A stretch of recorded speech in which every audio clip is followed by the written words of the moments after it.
Padre Celestial ha establecido un decreto de predestinación para los creyentes.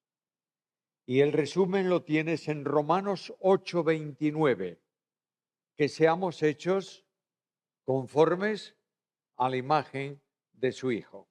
Muchas veces digo esto de esta manera: si no tenemos la imagen del Hijo, no entramos en el cielo. Y de esta forma, el Espíritu Santo, vicario de Cristo en la tierra, reproduce el carácter moral de Jesús en la vida del creyente. El fruto del Espíritu es amor, gozo, paz, etcétera, etcétera, etcétera. Así era Jesús. Es la biografía más pequeña de Jesús en todos los escritos del Nuevo Testamento. Ahora, si el Padre ha establecido que seamos hechos conformes a la imagen de su Hijo, y hoy vimos unas cuantas cosas muy por encima corriendo ahí, y son cuestiones importantes e indudablemente profundas acerca de Cristo, ¿cómo explicar todo esto de una forma sencillita, que podamos salir hoy de aquí, cada uno de nosotros, con un conocimiento claro de lo que Cristo significa en nuestra vida y de la identificación de nosotros con Cristo? Y llamo vuestra atención a una sola frase, es suficiente para esta noche, de Filipenses, epístola a los Filipenses. Recordáis que mencionamos el capítulo 2, en donde se habla de que Cristo, el cual siendo en forma de Dios, toda esa tremendo párrafo cristológico, pero yo llamo vuestra atención al capítulo 1, y dentro del capítulo 1 al versículo 21, y dentro del versículo 21 a la primera parte de la frase primera de ese versículo, en donde Pablo dice: porque para mí el vivir es Cristo. Así de fácil. Todo cuanto nosotros hemos visto antes, y digo que es rozar la superficie, lo que podríamos profundizar, seguimos rozando la superficie. Lo que podríamos estudiar toda la vida, seguiríamos sin llegar a la profundidad. Todo eso se concentra para Pablo simplemente en esta frase: para mí, el vivir es Cristo. Y ahí tiene esa frase tres expresiones en la vida del creyente. Sabéis muy bien que la vida cristiana tiene tres momentos. Por medio de la fe en la gracia de Dios, nacemos de nuevo, creemos y somos justificados. En ese momento de la justificación, Dios separa del creyente la responsabilidad penal del pecado, para que podamos decir no solo Romanos 5:1, justificados pues por la fe tenemos paz para con Dios, sino lo que dice Romanos 8:1. Ahora pues ninguna condenación hay para los que están o los que estamos en Cristo Jesús. Y esto me lleva a una comprensión clarísima y sencilla de que la vida que recibo de Dios cuando creo no puede perderse jamás. Que la salvación no se pierde. Podemos estar fluctuando, cayendo, en fin, todo lo que tú quieras imaginar, pero Dios salva eternamente al que cree en él, porque la salvación no descansa en la fe, descansa en la gracia. Y es precisamente esa gracia que no se altera y que el Padre trabaja para que no caigamos de ella.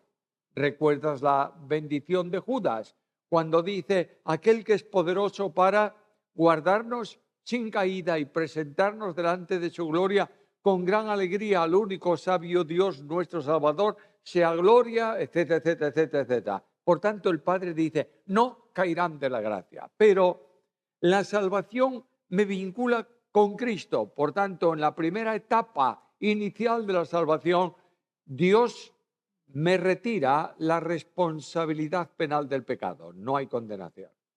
En la segunda etapa, Dios me retira el poder del pecado, poniendo a su espíritu en mi vida.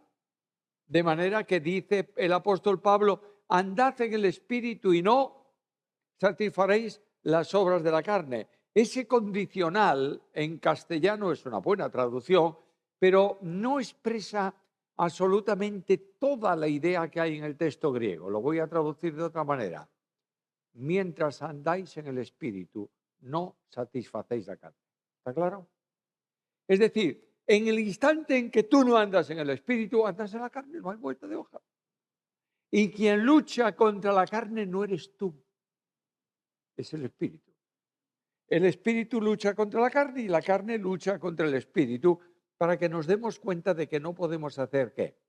Lo que nos da la gana, sino que nosotros dependemos del poder, de la misericordia y de la soberanía de Dios que obra en nosotros, produce en nosotros el querer y el hacer por su buena voluntad. Querido mío, queridísima hermana mía,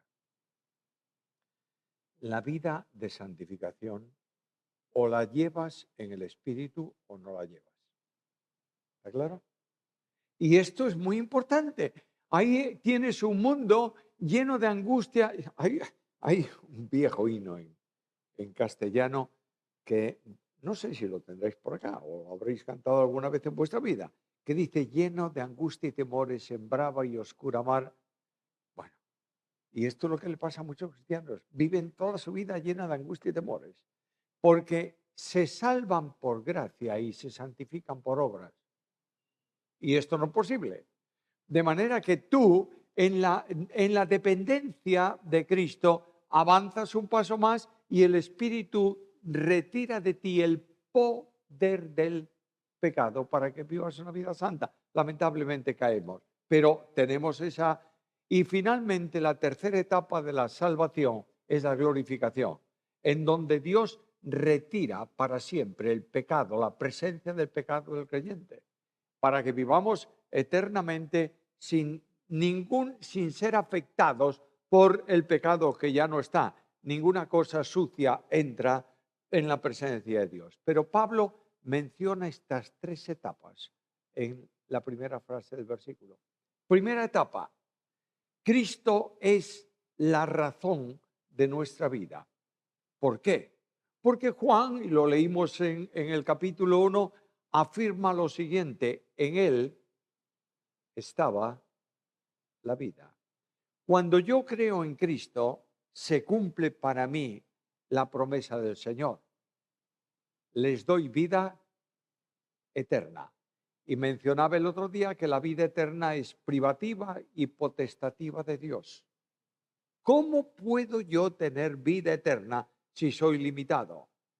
Porque el Espíritu de Dios, cuando yo creo en Cristo, me toma y me coloca ¿en dónde? En Cristo. Ojo, no cerca de Cristo. Si tú estás muy cerca de Cristo, cerquísima de Cristo, te vas al infierno.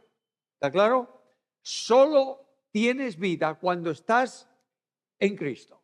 Y esto, la antigua versión Reina Valera, esta 60 lo cambió, pero la antigua versión Reina Valera, esta dice, acercándose a él piedra viva. Lo dice Pedro. En la antigua versión dice, allegándoos a él. Ese es el verbo correcto. No es lo mismo allegarse que acercarse.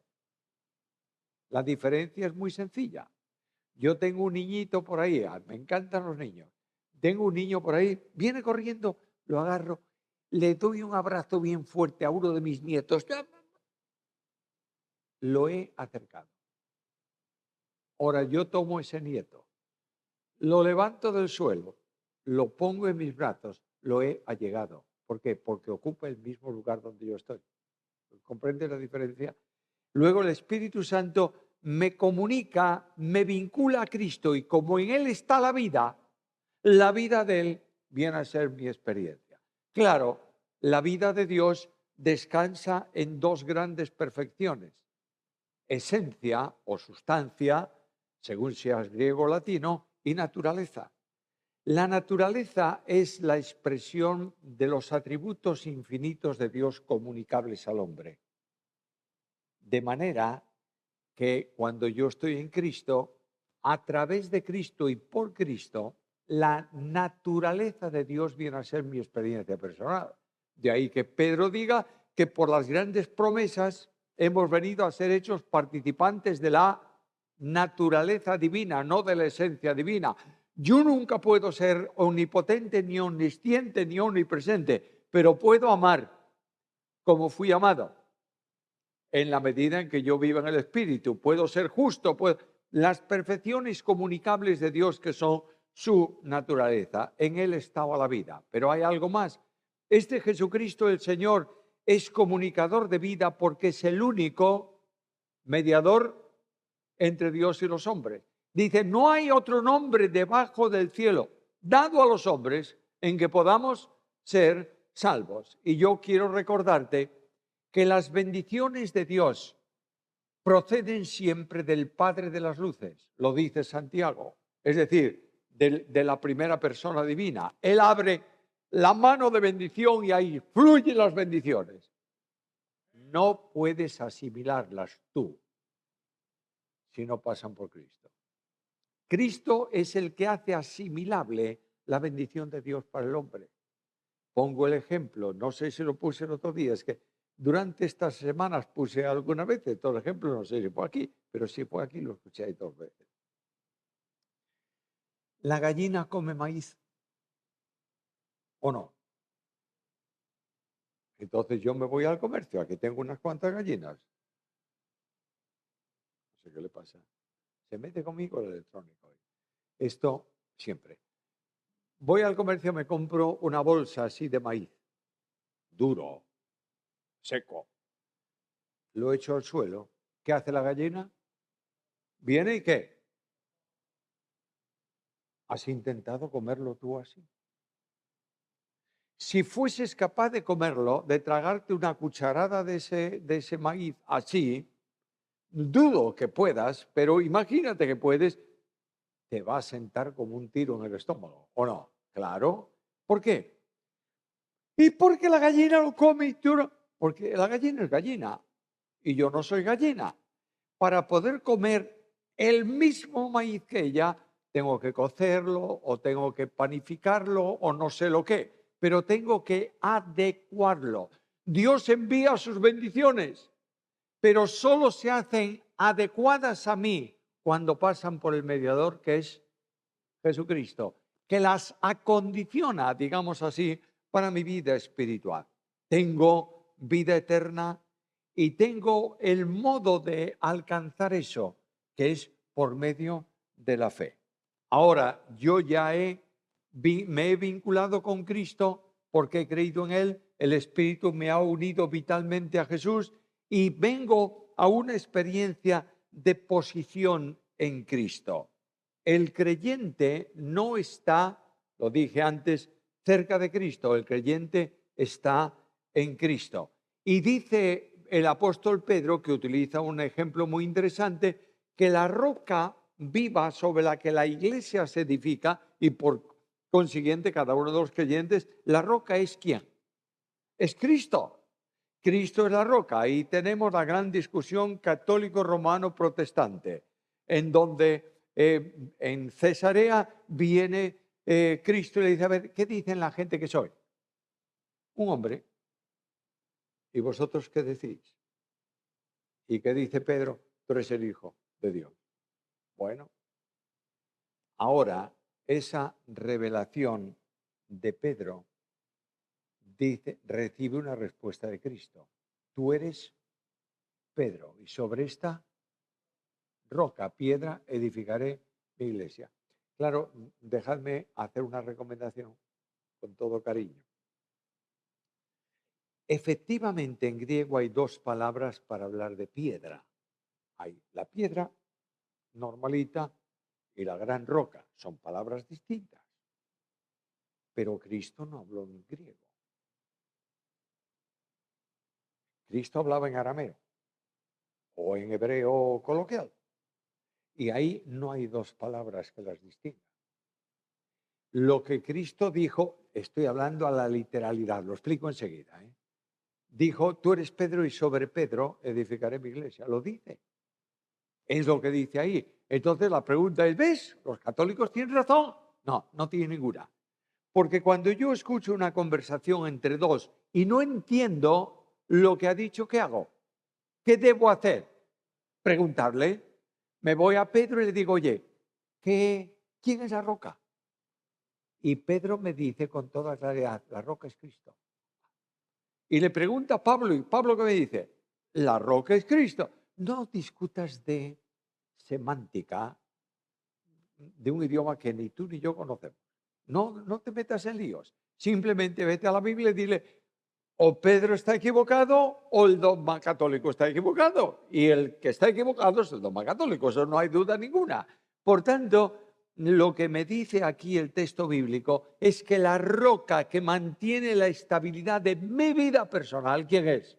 Cristo. Y ahí tienes el Salmo que habla de que estoy hundido en lodo cenagoso donde no hago pie. Pero después el salmista dice, has puesto mis pies sobre la roca. Y aquí tenemos. Estábamos en una situación de desesperación espiritual, sin recurso ninguno, y Dios nos colocó en la roca de los siglos. Y aquella expresión de Moisés, nuestra roca no es como la de ellos, es la gran realidad de este versículo. Pablo dice, para mí el vivir es Cristo.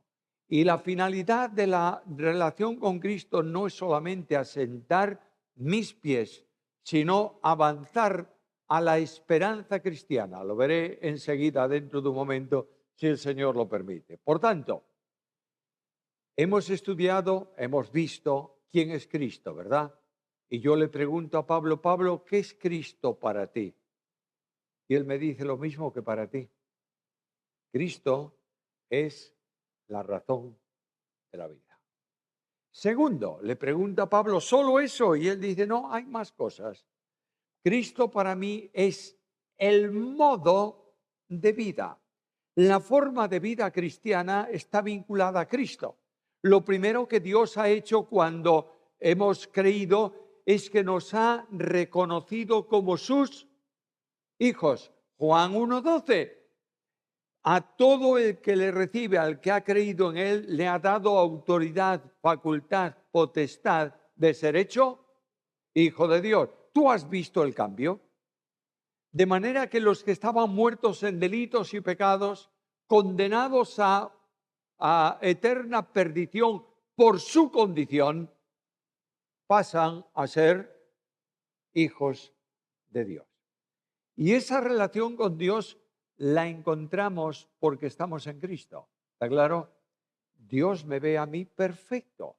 Dice Pablo en la carta a los Corintios, primera carta, capítulo 1, versículo 30, que Cristo fue hecho para nosotros redención, justificación y santificación. El Dios de la Biblia no permite, escúchalo bien, por favor, no permite que porque eres evangélico accedas a su trono de gracia, no. Permite que accedas al trono de gracia porque para Él no tienes cuentas pendientes. Y te ve justificado, te ve santo en Cristo. Tú te das cuenta qué bendición tan tremenda. Pablo dice, no solo es la razón de la vida, es el modo de la vida. Y vengo y le pregunto, ¿y cómo es tu modo de vida? Y Pablo me dice esto, lo que dice el Señor mismo en Juan 8:36. Si el Hijo os libertare, seréis verdaderamente libres. Hermano mío, ese versículo exige una reflexión muy profunda. El texto original dice, solo cuando el Hijo te libera, eres libre. Es decir, que en 5 segundos que no te libere, eres esclavo. ¿Está claro o no? Porque tu naturaleza adámica transmitida te esclaviza del pecado si no tienes un elemento de liberación. Si Cristo no te está liberando esta noche, eres esclavo. Y Pablo dice que él es libre con la libertad de Cristo. Y Jesús dijo, Si el Hijo os libertare, seréis verdaderamente libres. Ahora, ¿qué dice Pablo? ¿Cuál es el problema de Pablo en la epístola a los Gálatas? Que por ahí vienen algunos diciendo, bueno, el mensaje que Pablo te dice no está mal, pero hay que hacer algo más para alcanzar la salvación. Circuncidarte y guardar la ley. Y Pablo que dice, estad firmes en la libertad con que Cristo os hizo libres. Mis amados hermanos, hay cientos de esclavos en el mundo evangélico, de tradiciones y de sistemas. Si no eres así, no eres un buen cristiano, ¿verdad? Cuando lo que realmente dice la Biblia es que eres libre en Cristo. Yo nací entre evangélicos, mis padres, mis abuelos. Bien. Y yo he sido, como joven, muy esclavizado del sistema. Por eso me rebelé en algún momento de mi vida. Yo tenía una forma, en mis tiempos de chico, de adolescente, había una forma de vestir santo y una forma de vestir no santo. La forma de vestir santo es que un niño de 12 años, de 13 años, iba al culto el domingo por la mañana con saco y corbata. Pero luego vino una santidad todavía mucho mayor, que era que había que ir con cuello duro, cuello almidonado. ¿Alguien tiene esa experiencia aquí presente? No, qué bendición. Eso significa algo muy sencillo. Yo tenía una tía, hermana de mi madre, que tenía ese oficio el fin de semana. La odiaba con todas mis fuerzas, porque ella agarraba mi camisa del domingo, una palangana, le echaba almidón, metía el cuello ahí dentro, sacaba la camisa chorreando almidón, la ponía en una tabla y una plancha de carbón de aquellas bien pesadas, dale que te pego, pam, pam, pam, pam. Aquella camisa quedaba así de dura. Claro, en los tiempos en que yo era niño, era la época del hambre en España, no se podían comprar camisas cada mes. De modo que mi mamá me compraba una camisa 2 números mayores que la que usaba. Mientras esa camisa era 2 números mayores, yo tenía ventilación, porque el cuello duro te dejaba. Pero yo crecía, la camisa no crecía. Y llegaba un momento en que mi mamá me llamaba, ven, ponte la camisa. Y empezaba a abrocharme la camisa de abajo arriba. Y cuando llegaba al botón de arriba, ese botón no cerraba muy fácilmente. Entonces mi mamá, que era muy dinámica, me agarraba por aquí. Me decía, estira el cuello. ¡Chac! Le ponía el botón. Y yo quedaba ahí. Y yo decía, pero le decía a mi padre, ¿por qué? Y dice, porque vamos a la presencia del Señor. El Señor solo está presente en el culto. Cuando estoy haciendo una barbaridad en la calle, no está presente, sí que está presente. Pero yo arreglaba el problema de mi santidad, ¿sabes cómo? Le metía las manos así al cuello y cuando alguien oraba en el culto, largamente, había muchos, hacía así. ¿Sabes lo que pasaba? El botón, ras. Luego cobraba porque rompía el botón, pero por lo de pronto tenía un culto tranquilo, porque eso es santidad. Mis hermanos amados, la santidad suprema es Jesús. Y la santidad del creyente es vivir a Cristo. Pablo dice, todo cambia porque para mí el vivir es Cristo. Y Cristo te reproduce en tu vida, el Espíritu reproduce en tu vida el amor de Cristo.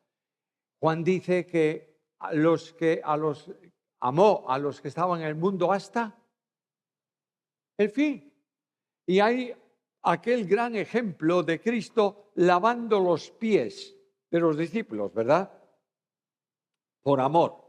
Y él dice, yo que soy el Señor, hice esto con vosotros, vosotros tenéis que hacerlo con los demás.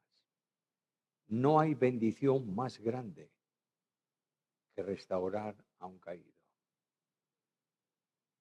Y el Señor lavó los pies, aplicándole una bañera de agua, un pilón de agua. No, solamente el agua que cabía en un lebrillo, en un cacharro pequeño. Era suficiente para lavar los pies, no para bañar a la persona.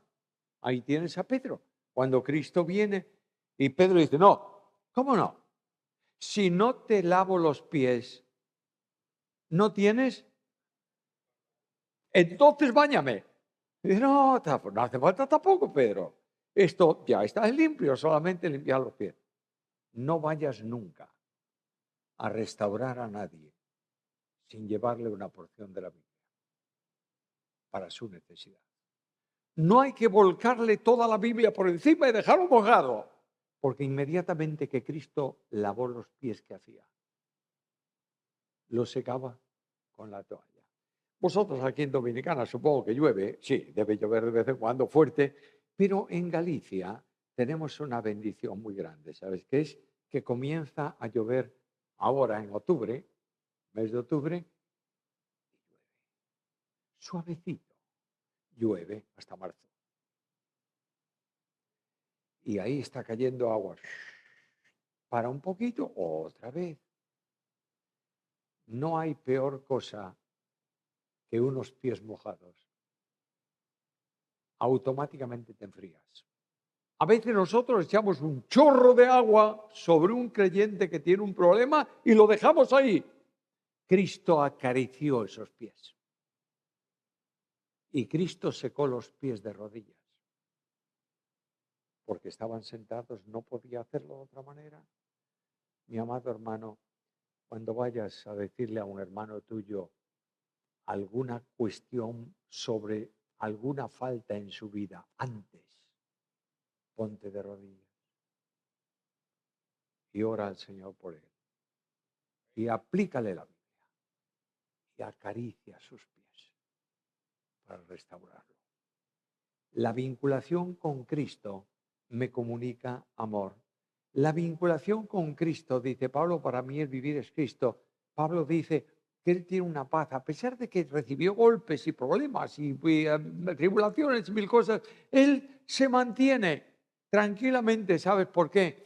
Porque Jesús te hizo un regalo. La paz os dejo, paz de relación, mi paz os doy.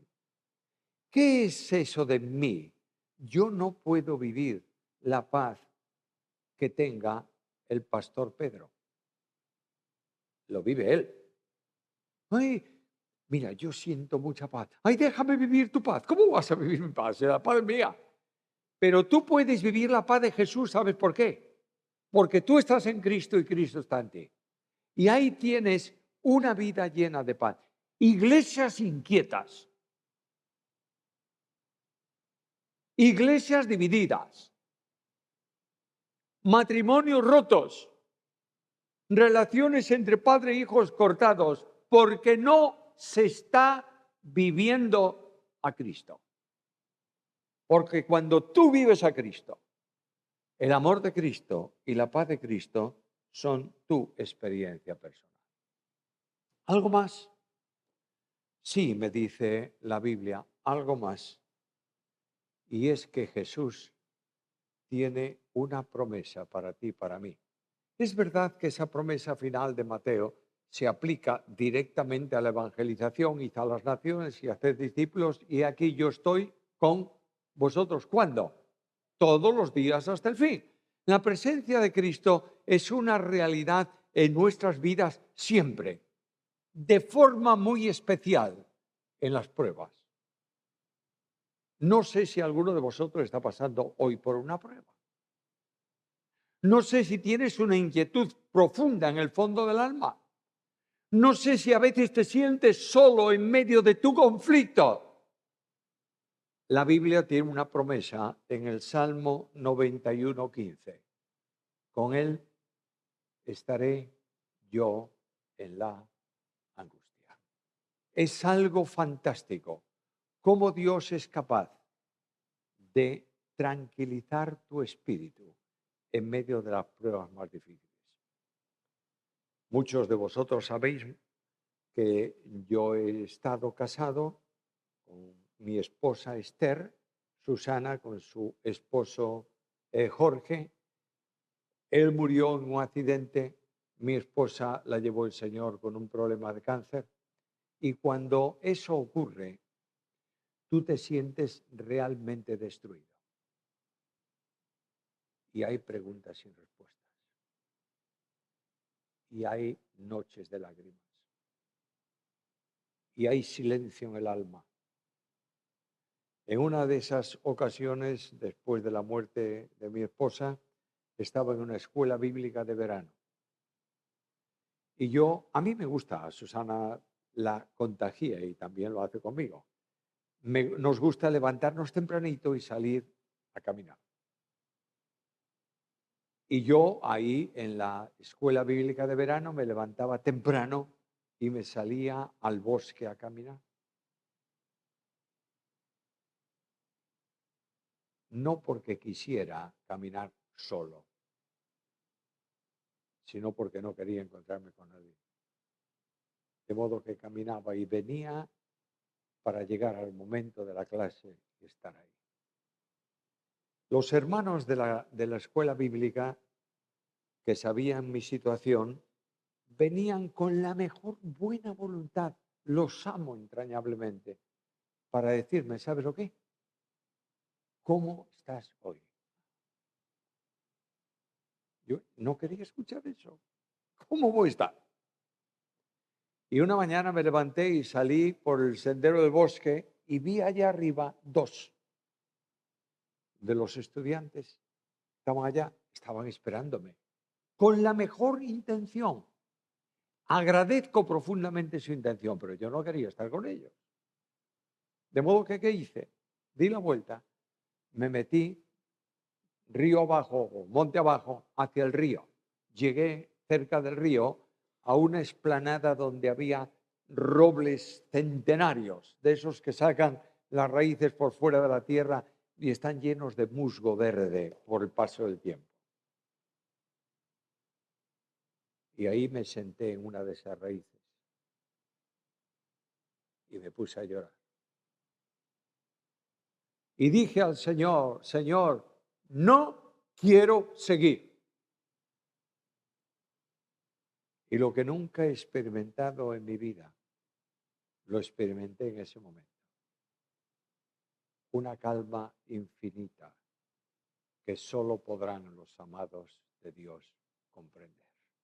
En ese momento vino paz a mi alma y es como si el Señor me dijese, no hablo conmigo, yo no creo en las revelaciones, me dijo el Señor, no, para un poco, pero es como sentí en el alma, como si me dijese, vamos, tengo todavía que cumplir mi propósito en ti. Me levanté y arranqué una hojita, la tiene Susana en la Biblia, una hojita de ese roble. Dios curó mi herida, la cicatriz sigue, pero la herida no duele. Y este Dios de la Biblia viene a tu encuentro esta noche para decirte, en medio de las pruebas más profundas que tú tengas, ¿sabes dónde las pasas? En mi mano. Jesús dice, mis ovejas, a quienes conozco y me siguen y les doy vida eterna y no perecerán jamás, ni nadie las de mi mano. La mano de Cristo es la mano de la sustentación. Pero Jesús dice algo más. Dice, mi Padre que me las dio es mayor que todos y nadie las puede arrebatar de la mano de mi Padre. Yo estoy ahí y el Padre pone su mano sobre la de Cristo. ¿Dónde estoy? En la sustentación de Cristo y en la protección del Padre. Y un día el Padre dice, este hombre necesita un poco de impacto para fortalecer su fe. Y abre un poquito los dedos de la mano y entra la prueba a mi interior. ¿Dónde la paso? En el mismo sitio, en la mano sustentadora de Cristo y protectora del Padre. Mira lo que dice Pablo. Al final de su vida, todos me han abandonado. Timoteo, si no vienes pronto, no me ves. Además, Timoteo, estoy pasando mucho frío. Tráeme el capote. Y los libros, mayormente los pergaminos. Y yo digo, pero no hay en Roma nadie que se compadezca de Pablo.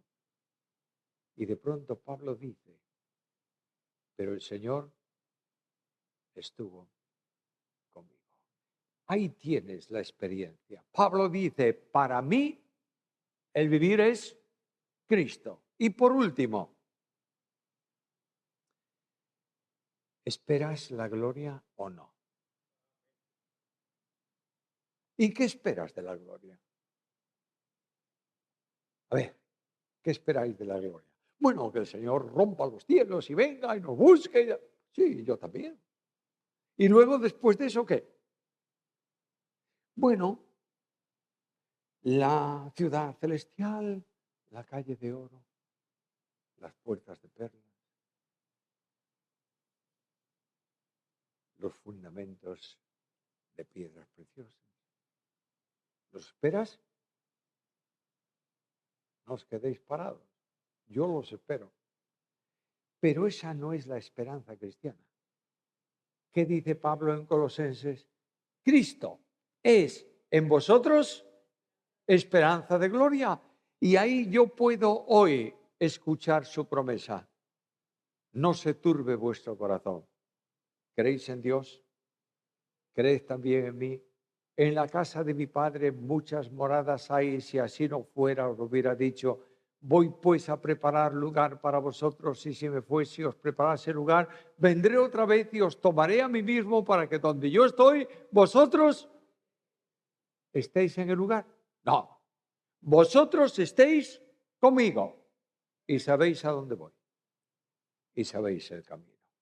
Y Pablo dice, para mí el vivir es Cristo.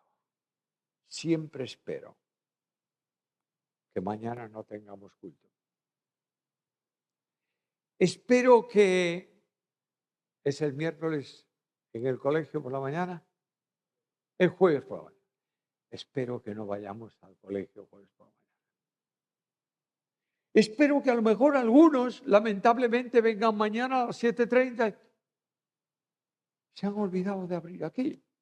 No, es que se han marchado.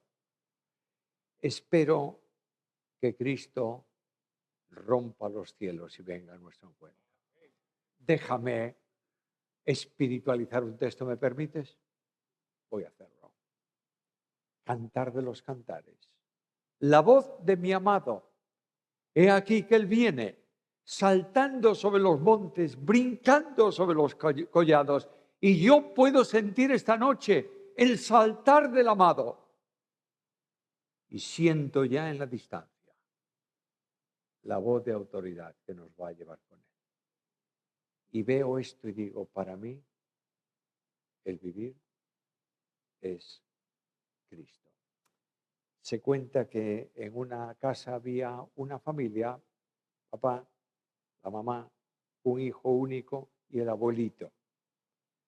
El abuelito tenía un despacho allí arriba y él terminaba de cenar y para no molestar a los hijos, hay que saber también tener cuidado con eso, se iba a su despacho. Encendía su luz, leía y el nieto subía para su habitación, pasaba por delante del despacho del abuelo y le decía, adiós abuelo, hasta mañana. ¿Y qué hacía el abuelo? Decía, ven. Y el nieto entraba, el abuelo lo sentaba en sus rodillas, le decía, ¿quieres que te cuente una historia? Sí, abuelo. El abuelo le contaba la historia. Y el niño se iba a dormir. Un día el Señor llamó al abuelo a su presencia. la puerta del despacho se cerró. Y una noche el niño subía con su padre a la habitación y al pasar por el despacho le dijo: qué pena, papá, no hay luz en el despacho del abuelo. Y el padre le dijo: duerme, mañana te explicaré. Por la mañana fue y despertó al niño. Subió las persianas de su habitación y el sol entró a raudales en la habitación del chico. Y el padre le dijo: vamos, levántate y enciende la luz. Y el niño le dijo: papá, ¿cómo voy a encender la luz si hace sol y no hace falta la luz? Le dijo: por eso está apagada la luz del despacho del abuelo, porque para él brilla el sol de justicia.